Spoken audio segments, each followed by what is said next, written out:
Bonjour, bonsoir mes chers frères, mes chers compatriotes. Vous avez la voix du Kivu, la voix du savoir, toujours au service du peuple. Et l'autre, vous allez le 5 octobre 2000, le 5 novembre 2025. Les Ali Tongo. Nous sommes venus pour vous donner la situation sécurité au Canabiso. Premièrement, dans la province du Sud Kivu, il y a un grand danger pour le moment. Aussi de la ville de la province, donc on peut expliquer en gros, Oyo, les alliés causés par le vice-gouverneur de la ville de la province du Sud Kivu. Alors, avant que de couvrir le Makabouana, les alliés, beaucoup les là où il y a les informations sécuritaires d'abord, la date est le 3 novembre 2025, dans le village de Machango, dans le groupement à Bukombo, il y avait eu des affrontements entre les Wazalendo et les M23. Il y a eu plus de 20 blessés par côté civil parce que tant que Kima, il y a eu beaucoup de civils à travers l'affrontement là, mais l'information que nous avons, la cité ou bien le village de Machango jusqu'à présent, dans le groupement à Bukombo, les alliés toujours contrôlés par les M23 AFC. Tobimi na kati ya province wana ya Nord Kivu, tozongi sikoyo na kati ya province ya Sud Kivu, il y a eu 13 éléments où il y a AFC M23 va se rendre et pas à Bazalendo na FARDC na quatre villages à Lokechi dans le secteur de Mtambala dans le territoire de Fizi. M23 yango bauti ko M23 Turwane bauti ko se rendre balobi que non et si ka bazo ko vivre kuna na Minembwe Mienge Alenge bazali ko vivre dimoko o ya passe donc moyen ya kozwa biloko ya kolia ezalite parce que couloir oyo ekoki ko permettre bango balekisa biloko baba mungu banini ezate alors élément wana ya M23 13 éléments bauti ko se rendre à l'heure où nous vous parlons baza ba combien na kati ya Uvira ville bazana nokuna na bangomba batoazo kozela bango peut-être lobby bakoki kokoma awa na Uvira et puis bakoza la présenter devant la presse nationale et internationale wana nde sikoyo bokoki komona bilili na bango komona makabotu parce que bazana nokuna na front esika bazali do bazali Lokechi ezali mboka o ezali pembeni na mboka ya Minembwe donc ezali musika te na Minembwe c'est toujours dans les hauts et moyens plateaux du territoire de Fizi, Uvira et Mwenga. Tobimi wana bandeko na ngai toye kolobela makambo apato kendo kolobela makambo oyo zali koleka na kati ya mboka Baraka. Premièrement toye kolobela aussi les 5 officiers ya FARDC oyo bazalaki arrêté na mokolo ya dimanche le 2 novembre 2025 na kati ya mboka Kisangani na parmi les autorités bazalaki interpellé kokende Kinshasa kwendo kanga bango ezali le général major Pacifique Masunzo oyo azali dans le commandant il y a 3e zone de défense donc oyo atalaki Sud Kivu ba province orientale ba Maniema ba Nord Kivu biso nyonso atalaki biso bakangaki alors bakangaki pena a jenaye oyo bazali kobenga général Bwenge Safari ba général bakangaki pena général Rohimbere. Donc c'est 3 généraux, officiers, 5 officiers, mais généraux, donc 3 généraux parmi ces 5 officiers, bakangamaki. Alors, reprocher bango makabwebele, reprocher bango d'abord d'être à la base ya chite ya cité Anzibira, Oizali, na kati territoire de Walungu, à la limite entre le Walungu et le territoire de Chabunda, et puis reprocher bango pe makambo ya ko négliger ba militaire, oyo bazala ba blessé de guerre, oyo babandai ko bima na kati ba axe ba Anzibira, kuna baluntukulu, comme nous vous avions dit que non ils ont ba blessé de guerre oyo bakendaka na Kisangani après bakendaki ko tika bango kaka na kati ya pavillon militaire na kati ya Kisangani kuna na hôpital donc ba militaire wana bandako souffrir il y a cela même oyo ba blessé ba bonisaki vie na bango et puis ils ont ba oyo c'était prévu que bakende même libanda ko kende kuza ba soins médicaux ya malamu et puis gouvernement congolais abimisaki na yembongo mais le généraux baliaki mbongo wana alors yango nde esali ke non tango ministre tango chef d'état-major général des forces armées général Gilles Banza autaki na kati ya Kinshasa po aya kosala évaluation koya après ko letuna tuna bango ko lekisa bango na interview wana nde bayo kokuta ke non bango nde bazalaki à la base ya makambo wana na souffrance pe ya bana mboka oyo ba militaire na biso bazo kubundela mboka Tokena aussi na kati ya province ya Lumami. Mes chers frères, mes chers compatriotes, nous savons que semaine passée totaki ko alerter bino que non les chefs coutumiers oyo ya chefferie ya Kanyoka de Mulunda, les grands chefs coutumiers Binena Fidao azo ko persécuter population kuna. Je pense que tolobela ki bino de Kambo ebele parmi makambo tolobelaki bino ke non azali ko persécuter population ko ériger ba barrière illégale ba barrière ebele oyo azoko futisa batu azoko kanga banani ba mostronger oyo bayaka kusomba biloko oyo ba produit ya ba villageois pour bakende nango na kati ya mwene ditu pour le moment ba mostronger yango bazo ya lisusu te bazo donc azali ko bomba batu kuna à l'heure actuelle azaki na kati ya mboka Kinshasa akindaki kuna avec une mission oyo ya ko ba féticheur na ye oyo azoko kende ko fournir ba féticheur et pas ya nani ya ba autorité ya AFC M23 abazo kolekisa bango ko bima kuna epa na kati ya chefferie na ye donc le grand féticheur ba côté kuna ya Grand Kasai azoko zwa bango atindi bango na Kinshasa ba côté Brazzaville nde ba disparaître siko ba kei esika bango bazali koyeba. Alors tango azalaki kuna il y a eu des dénonciations ba société civile babanda siko yo koyebisa population nini ezali koleka nini population tango nungu lekaki na kati ya centre ya na kati ya nani ya na kati ya village dans son retour alobi ke ye azali 600 000 volts moto oyo akoki kokuka ye azate. Alors tango ye azongaki sikoyo aye augmenter lisusu ba persécution donc il y a eu de bato oyo parce que lelo jeudi ezali jour ya wenzi lobi mercredi ezala bato oyo babotolaki bango biloko na bango oyo balinga bakende koteka parce que ye a accusé bango ke non bango nde bazali à la base ko banda ko dénoncer kotinda ba message na kati ya Kinshasa azoko accuser pe nani député ya kuna oyo azoko benga honorable Mbayo Kabwa Maji Kabwa Maji azali ko accuser ke non azali pe kotindela ba konzi ba message po biye balo batala lende bakoki kopesa ye ba sanction. Alors ye azali 600 000 votes. Il y a aussi plus de 4 personnes oyo ye nani ye chef coutumier nani Binena Fidaon atindaki mutu na ye oyo homme fort na ye ou chef d'état major na ye oyo azali à la base ko azali ko oyo azali na équipe ya ko persécuter bato oyo bazali ko benga 14 atindaki bango akendaki ko 4 personnes abwakaki bango même na kati ya mai bato yango jusqu'à présent ba yebite ba corps na bango na ne monanité batindaki bango na kati ya rivière ya Boui nde esika batindaki bango. Alors population kuna balobi ke non la voix du Kivu, la voix de Samvoix loba yebisa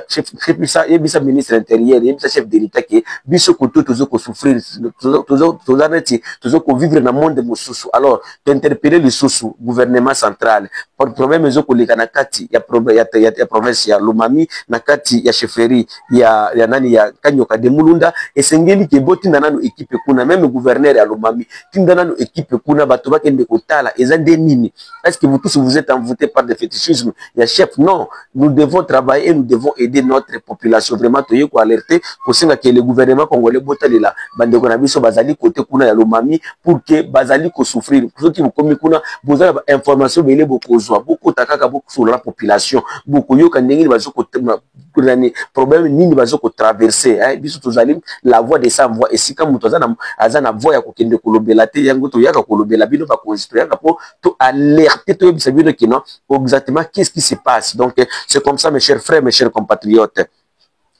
Tobimi na kati ya province ya Lomami bandeko tozongi lisusu na kati ya province ya nani ya Sud Kivu. Il y a un grand problème dans la province du Sud Kivu, précisément dans les territoires de Fizi et Uvira et à Baraka, précisément dans la ville de Baraka. Comme vous le savez, après l'élection du gouverneur dans la province de Sud Kivu, Ezoaka gouverneur Jean-Jacques Perus comme gouverneur, le professeur Jean-Jacques Perus comme gouverneur titulaire, à Jonaïen, le gouverneur Jean-Jacques Elakano comme vice-gouverneur. Alors, Jean-Jacques Elakano, azali originaire du territoire de Fizi, azali pe élu ya kuna. Alors, après ye koleka gouverneur alinga kisikoyo a asseoir leadership na ye kuna. Alors, comme vous le savez, vous tous ezalaka ba planier sur politicien sur qui azui poste, il faut attendre nini akoki ko asseoir pour leadership na ye pour ye bandi maye. Alors lui le gouverneur Jean-Jacques Elakano premièrement ayaki ko pisa ba promesse na kati ya province na kati ya territoire na ye kino ba kotia ba pavé na kati ya ville ba kotunga boye biloko belé. Il y avait eu même na date na septembre 2024 il y avait eu même mbongo oyo bimaka na kati ya province oyo ezalaki $30,000 oyo balingaki bakende kotunga wenze ya misisi. Alors il y a beaucoup de projet sengela qui est ça la manakati ya territoire na kati ya territoire de Fizi et mais à la grande surprise qui le lobo est komi na mandat oyo tout ça ce qui na seta wita ya président chef de l'état Félix Tshisekedi nano na kati ya territoire de Fizi même robinet ya pamba ezalité et le kwata moko te nano esalami te na bambongo nyoso oyo ezali kozala débloqué par le gouvernement central et gouvernement provincial et puis mutu azali kotalela yango ezali honorable le vice-gouverneur Jean-Jacques Elakano na administrateur du territoire monsieur Sami Kalonji Badibanga. Alors, batu sikoyo tango banaki kino rien ne marche dans la province sikoyo batu ba groupe associé civile ba jeune banani banda sikoyo ko interpeller vice-gouverneur. Alors, à l'arrivée de la guerre M23, vice-gouverneur sikoyo alingi sikoyo a profité guerre M23 pour faire taire ba mungongo nyoso ya batu oyo bazali wana ko interpeller ko c'est non monsieur le vice vous avez dit ceci, il y a de l'argent oyo pour débloquer qui est pour na kosa le loko ya boyele le to komi wapi tout ça na besoin pe biso pe to mona ba changement to mona kino mbongo bande ko makati ya kesa l'état pour na koya na intérêt ya territoire ya Fizi to mona quand même kino et ça li eloko moko boy. Alors ye vice-gouverneur azwaki ba précaution bazwaki sikoyo stratégie yene na association moko oyo ezali ya association moko ya ba jeune na kati ya territoire po batala koma ko banda kokanga batu na ndenge ya kati ya territoire information wana euti wapi. Alors après l'arrestation de 3 personnes dont monsieur le président de la société civile monsieur Dodio Ngonda monsieur Bertin Kiza monsieur Moshi ba oyo bazalaki parmi batu banda ko interpeller ye gouverneur vice-gouverneur pour na développement ya territoire pour na ba intérêt oyo ya population mobimba. Alors batu oyo à l'heure où je vous dis bazwaki bango bakangaki bango batindi bango menandolo kino bazali batu ya M23 tandis que bazali ki batu français oyo babandai ko défendre population ko défendre intérêt ya territoire et comme le vice-gouverneur a le pouvoir et le kouana iseraki kino azwana azala na main forte sur ces personnes bakangi bango bakoseli bango kino bazali batu ya M23 ou bazali ba collaborer ya M23 na ndenge boyebi pour le moment na kati mboka na biso dossier ya ko collaborer na M23 eza dossier moko sensible et puis mutu moko te koki kozala na makoki ya koya kolobela yo teke pour que ba relâcher yo. Alors la même le service ya armée bazwaki bango batindaki bango na prison na Ndolo kuna na Kinshasa selon les informations que nous avons que toki kino ici déjà bazali parce que bazali na besoin bazali na droit ya visite te. Alors après bango kotinda bango comme vous le savez nous na association nous za na ba tribu na banini na bakla. Alors na kati ya association oyo ya bana bankar il y a aussi des membres de famille ya batu oyo bakangaki wana nde sikoyo bayaki ko bimisa sikoyo lettre moko oyo ezali lettre vraiment oyo choka oyo bayaki ko bimisa pour balakisa keno combien de fois ba dossier ozo koleka na kati ya province ndenge nini vice-gouverneur azali ko planifier à travers plan oyo bana bankar ba pesa ki pour na ko déstabiliser province. Alors de lettre ango et commis ezaboye to kinde kotanga lettre ango ba commis République démocratique du Congo, province du Sud Kivu, ville de Baraka, Bar Fizi, association Baraka Yetu, Bana Bankar, téléphone plus de 143 82 48 05 050. À son excellence, monsieur le vice-gouverneur. Son Excellence, Monsieur le vice-gouverneur du Sud Kivu, Jean-Jacques Elakano, voici les stratégies que les membres de l'association Bana Bankar, dont vous êtes membre, vous proposent pour que vous mainteniez votre leadership absolu dans les territoires de Fizi et Uvira. 1. Utilisation de Wazalendo, de la coalition des G4 en ville de Baraka, déjà sous notre contrôle pour maintenir votre volonté comme celle de ne pas céder les postes de maire à l'intérim à un non originaire et le CNPCC du général William Yakutumba pour faciliter votre objectif de faire partir par toutes les voies le gouverneur Jean-Jacques Peroussi afin que vous y restiez. 2. Cherchez les dons des marques et chercher les dons des marques à donner chaque fois à ces Wazalendo pour une franche collaboration et confiance.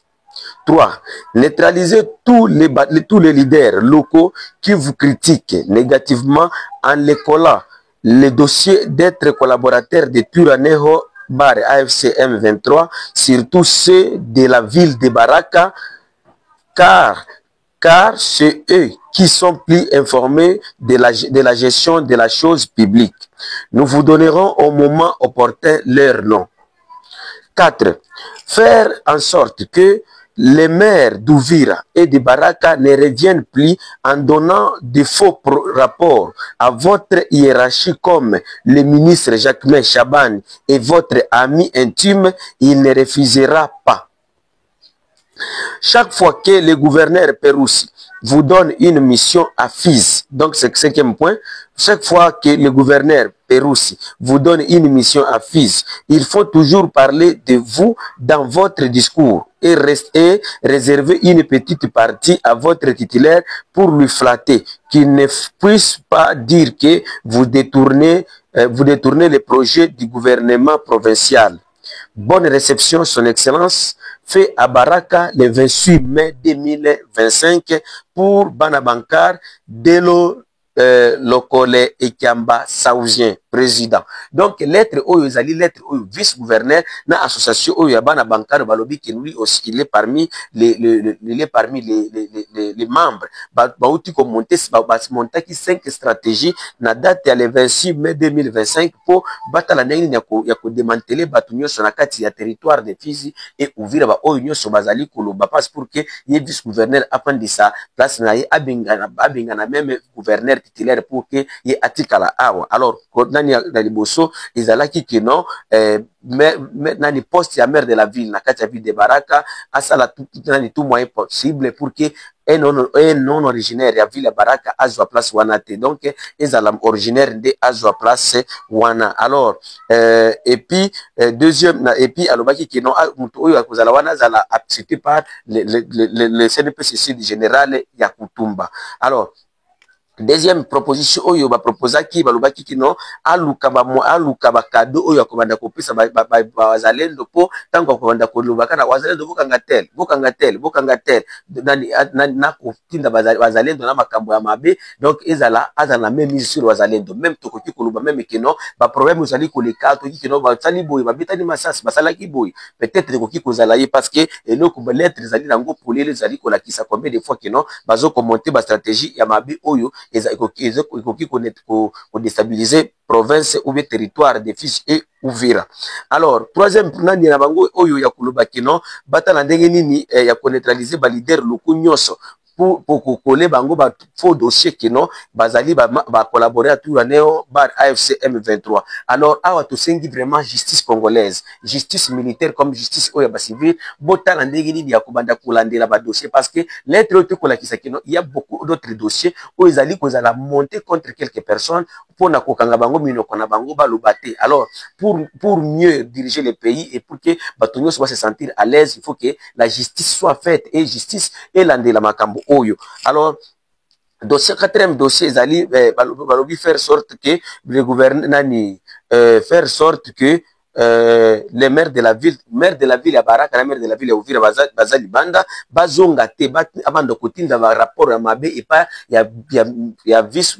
premier ministre de l'intérieur Jacques Chabani ba faux dossier pour que batwana bazonga te. Comme vous le savez que balobi très bien que non na kati ya lettre que non ministre de l'intérieur comme azali ami intime ya nani ya Jean-Jacques Elakano akokenda koyokela ye akoboya ta eloko moko te. Alors cinquième point na point suka balobi que non à chaque fois que gouverneur Peroussi batindi na kati ya mission na kati ya territoire ya Fizi ou bien partout abanda koloba ebele sur lui na koloba muke po na koflater gouverneur Peroussi. Donc azali pe ko détourner titulaire na ye na kati ya Mukongo. Alors la voix du Kivu, la voix des sans voix et toute la population de Baraka ou de Fizi bakomi bazo ko senga que gouvernement congolais etinda batu ba ko sala alerte ou enquête pour la lettre oyo parce que makambo ya boye oyo lettre wana oyo ekoki koya kolubimisa bitumba na kati ya mboka awa ou na kati ya territoire oyo na kati ya province oyo. Comme vous le savez na kati ya province ba minduki eza ebele okende ko kanga ba famille boye eza na mutute oyo azangi bande kwa famille na kati ya bazalendo et soki il y a des familles soki okuti na kati ya famille wana ekoki koya kosala ke lobby éclater loko moko boye et il y a même des réunions oyo lekaki et pas quelques personnes awa na bombi éclat ya batu wana balobaki ke batu na bango oyo bakangamaki kokende na bango kuna bango bakokende kosala kokolabore sikoyo na monguna pour ke batalisa ye Jean-Jacques Elakano keno mboka eza ya biso nyonso. Alors soki bomoni ke bato bakomi kozwa badesizio neti badesizio wana eza eloko moko oyo ekoki kotinda mboka na biso na kati ya danger monene, tandis que notre souci ou bien notre besoin ezali unité nationale oyo bakongole baza nango besoin, parce que rien que l'unité, rien que tozala place moko moto nyonso aza se sentir à l'aise nde eloko moko ekoki kopesa biso kimia na kati ya mboka oyo. Eza bila voix du Kivu, la voix du sans voix toujours au service du peuple. Donc, il y a bien aussi na message mosusu oyo ezali koya numéro mosusu wana eza plus 43 85 88 08 330. Alors pour en terminer, il y a aussi l'information oyo ville ya Lubumbashi etuki kota lisusu na kati ya alerte maximale générale Edi Kapende auti kotindela bato na ye ya sécurité koyebisa ngo ke non il y a des plans oyo bato azeli ko se cantonner na kati ya ville ya Zambi, na kati ya ville moko ya Zambi kuna na Ndola pour na ko déstabiliser ville ya Lubumbashi. Tokoya kolobela ngo en plus na ba air moko ezali koya pas mais alerte bimaki déjà depuis mokolo ya mardi à 10h nde général Edi Kapende abimisaki alerte et pas ya militaire nyonso oyo bazali na 22e zone na deuxième zone de défense ou bien na kati ya 22e région militaire. Merci.